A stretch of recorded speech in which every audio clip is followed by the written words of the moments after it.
Formula नहीं बताया जाएगा। फार्मूला यही है कि भारतीय जनता पार्टी को हराया जाए।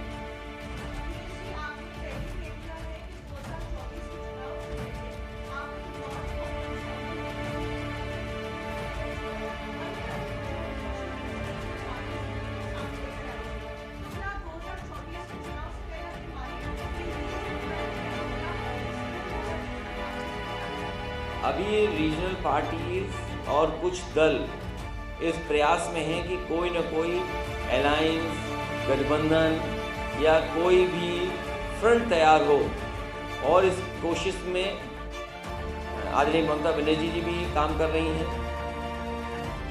तेलंगाना के मुख्यमंत्री जी वो भी चाहते हैं, बिहार के मुख्यमंत्री रहे हैं, बिहार के मुख्यमंत्री वो भी कोशिश कर रहे हैं। इस तरह देश के बहुत सारे रीजनल पार्टी के लीडर्स इस कोशिश में हैं कि कोई न कोई फ्रंट बने। और जहाँ तक सवाल कांग्रेस का है, कांग्रेस अपनी भूमिका से, पूर्व में कांग्रेस ये काम करती थी, आज कांग्रेस के रास्ते पर बीजेपी है। कांग्रेस खत्म हो गई तो बीजेपी भी खत्म हो जाएगी। सबका साथ, सबका विकास और सबका विश्वास और सबका प्रयास तभी शामिल होगा जब जाति जनगणना होगी। और इसके लिए मैं समझता हूँ देश के बहुत सारे दल दक्षिण भारत से लेकर के और एक कोने से दूसरे कोने तक लोग उसके पक्ष में हैं। जाति जनगणना होनी चाहिए। बीजेपी के लोग कमाल के लोग हैं। जब इन्हें वोट चाहिए होता है तो ये जनता में वादे करते हैं। कर्मचारियों को वादा किया था इन्होंने। ये जितने भी कर्मचारी आज धरना प्रदर्शन आंदोलन में हैं, इन सब से भारतीय जनता पार्टी ने चुनाव से पहले वादे किए थे कि आपकी सब मांगें मानी जाएंगी।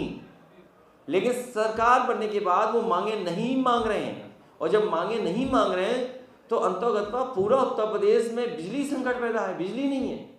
क्या पुलिस पावर प्लांट चलाएगी? क्या पुलिस सब स्टेशंस को देखेगी?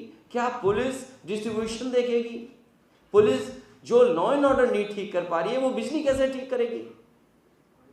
तो उत्तर प्रदेश ने जिसने प्रधानमंत्री दिया है, उसमें सबसे ज्यादा बेरोजगारी है, सबसे ज्यादा महंगाई है, सबसे ज्यादा अन्याय हो रहा है। और जो दल उनके खिलाफ दिखाई दे रहा है, उसके ऊपर ईडी, सीबीआई, इनकम टैक्स। इसलिए सभी लोगों ने मिलकर के संकल्प लिया है कि इस बार भारतीय जनता पार्टी को सभी सीटें हराई जाएंगी। सर, आजम खान का भी जिक्र किया गया है, रेजोल्यूशन जो पास किया गया है कि आजम खान के साथ बहुत अन्याय हुआ है। लेकिन भारतीय जनता पार्टी के लोग कह रहे हैं कि उन्होंने पूर्व में ऐसे काम किए थे जिसकी चलते जांच हुई है। लेकिन भारतीय जनता पार्टी के पास वो वैक्सीन है, और क्योंकि सोशल मीडिया पे वॉशिंग मशीन का बहुत प्रचार हो रहा है कि जो उनके दल में चला जाता है, न उसके ऊपर ईडी आती है, न कोई सीबीआई आती है, न कोई इनकम टैक्स आता है। और जो विपक्षी पार्टी हैं, उनको झूठा फंसाने के लिए झूठे केस बनाए जाते हैं। आज देश में सबसे ज़्यादा अन्याय बंगाल के बाद अगर पॉलिटिकल वर्कर्स पे कहीं हो रहा है तो उत्तर प्रदेश में हो रहा है। अगर यहाँ बीजेपी आरोप लगाती है कि पॉलिटिकल वर्कर्स ऐसा कर रहे हैं, उनके ऊपर झूठे मुकदमे लगा रहे हैं, तो उत्तर प्रदेश में भी इसी तरह हो रहा है। बीजेपी दिल्ली की सरकार से करा रहे हैं।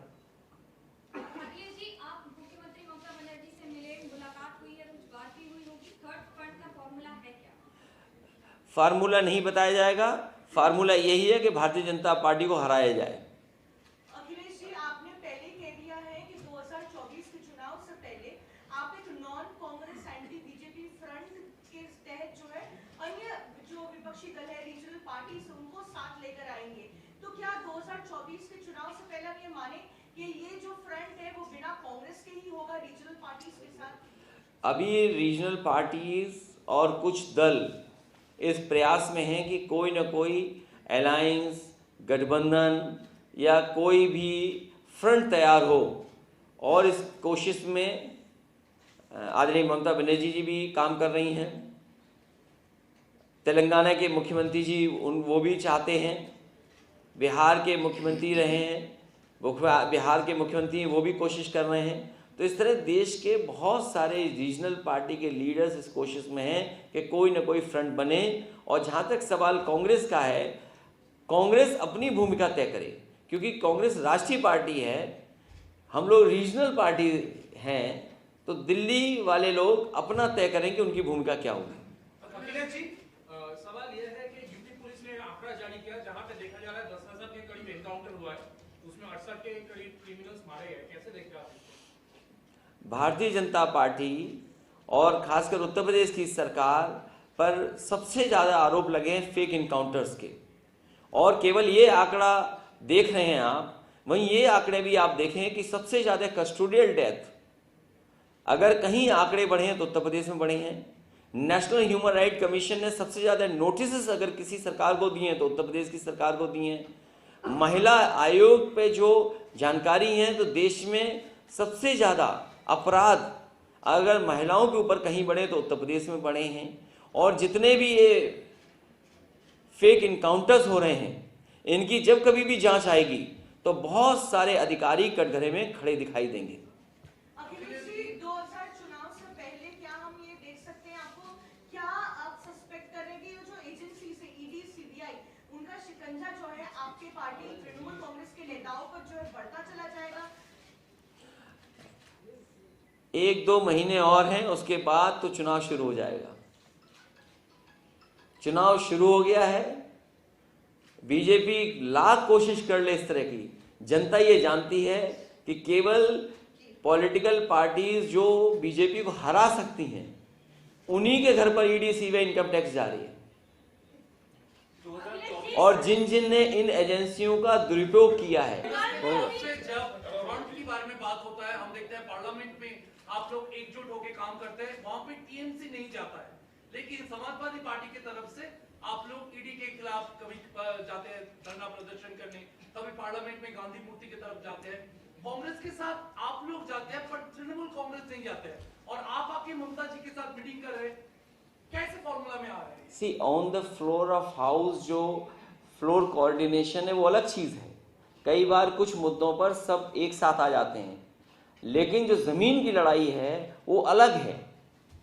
अखिलेश जी, 19 के इलेक्शन के समय कई मुद्दे थे, जैसे उसके बाद एनआरसी था और राम मंदिर था, या इस तरह के जो राष्ट्रीय मुद्दे हैं, इस समय आपको क्या 2024 के प्रमुख मुद्दे जो सोकॉल्ड थर्ड फ्रंट के सामने क्या क्या है? अभी सबसे बड़ा मुद्दा है कि जाति जनगणना होनी चाहिए।